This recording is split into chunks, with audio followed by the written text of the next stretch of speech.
Hello, hi, नमस्कार. Welcome to my vlog. व्लॉगच्या सुरुवातीलाच एवढा राडा दाखवला आहे मी तुम्हाला.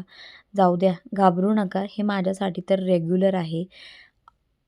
वर्क लाईफ बॅलन्स आणि वर्किंग मॉम ह्या सगळ्या गोष्टी बोलायला फार छान वाटतात.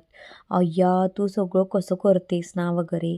पण जे करतं त्यालाच माहिती आहे एवढी तारेवरची कसरत असती. सध्या माझं चालू आहे वर्क फ्रॉम होम आणि 6 वाजता लॉग आउट झालं. किचनमध्ये येऊन बघते तर काय एवढा मोठा राडा पडला होता. मग लागली पटकन कामाला. सगळे भांडे स्वच्छ विसळून ठेवले.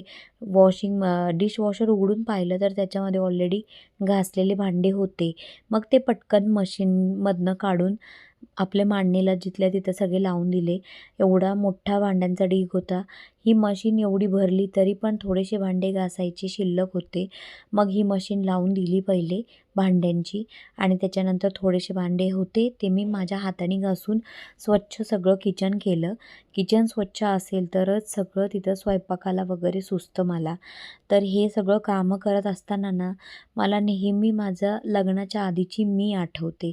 कारण मी जेव्हा माझ्या आईला, माझ्या दीदीला, माझ्या वहिनीला बघायचे, की ते त्यांचं सगळं करिअर वगैरे सांभाळून घर पण बघतात. मम्मीचं तर 3-3 मुलांना बघून एवढं सगळं करणं इझी नाही आहे रे बाबा.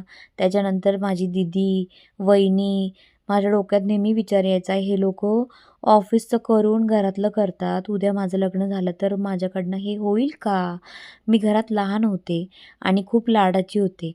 पण तुम्हाला सांगते, जशी-जशी जबाबदारी पडती ना, तसं-तसं ऑटोमॅटिक सगळं माणूस काम करत जातं.